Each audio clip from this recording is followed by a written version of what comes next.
And we are joined in studio by the one and only Tommy Keegan. How are you doing, my friend? Hey, good morning. Tommy Keegan, of course, at Keegan Ales, one of the cornerstones of brewing in the Hudson Valley, one of the many breweries that you can go visit if you get that Pint passport. The deal at WRRV.com is an amazing one. Spend a little bit of money and get a whole lot of beer. Now, Tommy, you have your whole lineup of beers, but what I like and what I admire about you is the fact that you never slow down when it comes to coming up with new stuff. You're just kind of restless, and you're working on things at all crazy times. with that stuff in my brain. I wake up in the night thinking about it sometimes. That's just, you're I being do. I got haunted. some really wicked stuff coming up. This is not what you're talking about, but I have some friends in the marketing world, and we do some business with called McCann, and one of their clients is General Mills, and we're going to start playing around with making beer and cereals. I'm going to make some like Trix IPAs and some like Honey Nut Cheerio brown ales. Wow. Maybe like a Count Chocula stout, Throw that in some it mother's sounds milk. gross and stupid, but it sounds fun for me. Sounds Like if amazing. it's horrible, then I'll throw it away. I'll probably chug it down anyway. You do have some really interesting stuff. Recently, you came out with Vine Climber, right? That's That's our session IPA. That's been wickedly popular. People like it. It's good. It's flavorful, but it's also relatively low in alcohol, so it's not going to knock you down after one or two. But you also have some really interesting stuff coming up, too, that you're toying around with. Am I giving away top secret info, or can you tease? No. We're talking about, we've been drinking it already this time of the morning. We have. It's a little early for some, but for us, we were just getting the party going. Yeah, but we're trained professionals. That's right. That's right. We do this for a living.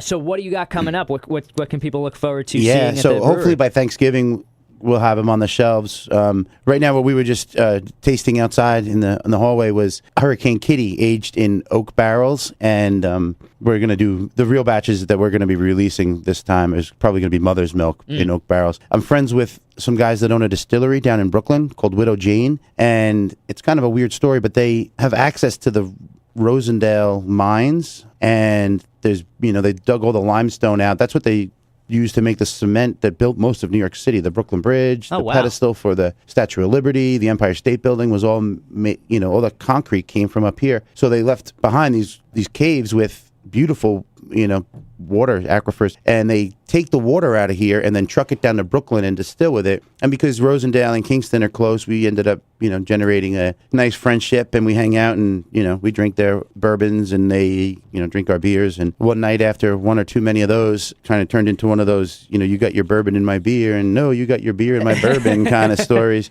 And we decided to make a collaboration, so I have the exclusive rights to their barrels. So the big 50-gallon wooden oak barrels, when they're done using them, they call me up and I rush down to Brooklyn, grab them, and while they're still wet, fill them with Mother's Milk or Hurricane Kitty in this case. Then we let them sit around for a while, and it absorbs. You don't really get the booze from it. Right. It doesn't increase the alcohol, but you get all the colors and, a lot of the flavor. I remember you saying that, you picked up that vanilla note. Yeah. That's a very prominent flavor. Right. And it just kind of keeps it fun for us, so. Yeah, and I think that's one of the predominant things about bourbon barrel-aged beers is people hear bourbon and they maybe aren't liquor people, or they don't like whiskey or whatever the reason. Especially with stouts, I've noticed, it doesn't always make it boozier. It just sometimes gives it that really, really nice aroma. It gives it a little bit of a vanilla flavor. Sometimes it makes it a little richer. Brandi, this is right up your alley. And it's a great thing, too. I mean, because if Widow Jane is using those for bourbon, that they can only use them one time.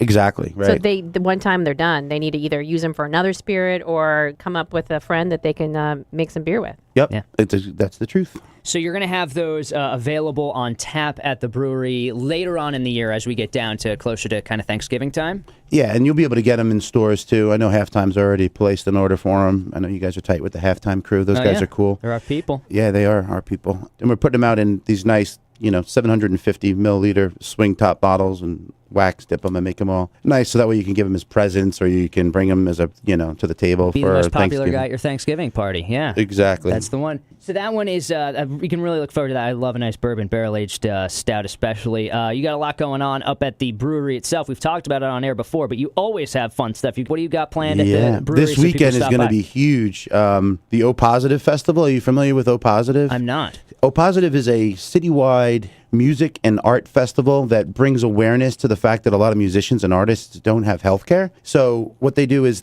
this old refurbished but still vacant hotel called the Kirkland in Kingston, they set up a big medical facility in there, and medical professionals from doctors and dentists and physical therapists and occupational therapists and nurses and everything you can think of donate their time. Anybody in the city can go for free and get free medical care at the Kirkland all weekend long, but the musicians and artists in the city get to jump the line. And as a return, they come and play and perform for free throughout the city. Oh, wow. It started with this one doctor, a dentist actually, my dentist, Tom Single. He wanted to have this band play. I forget which band it was. In Kingston, he wanted him to come to his hometown, and he knew one of the members of the band, and none of the venues could afford the band for whatever reason. He said, well, if you come and play anyway, I'll give everybody, free dental checkups. I'll give you all dental, And O Positive just kind of sprang after that. It's cool. It's now, in California as well. They're doing one in Dallas, but it all started in Kingston. This year they've got 46 bands playing. I've got like 5 or 6 bands, a couple of big name bands.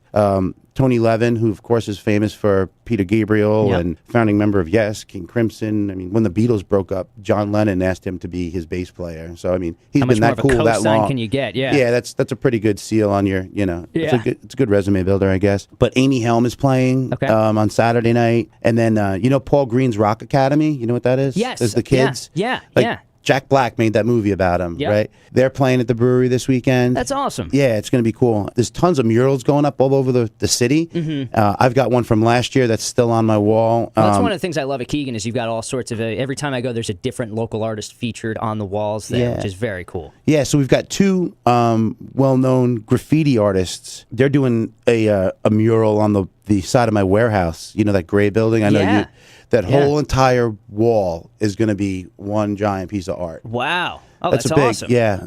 They're doing they promised me at least 20 feet by 60 feet, but they probably just keep going and going. So, it's going to be crazy. It's going to be a crazy weekend at the brewery. So make sure that you get your Pint passport now at WRRV.com. If you haven't been to Keegan Ales, you've got to go. It's one of my favorite places, and you can get a great deal on it. You can spend $75 for $150 worth of beer and a lot going on always at Keegan Ales. Stop by again soon, and anytime you're coming up with some of your other crazy concoctions, you're always welcome to stop by. All right, cool, man. Thanks for having me.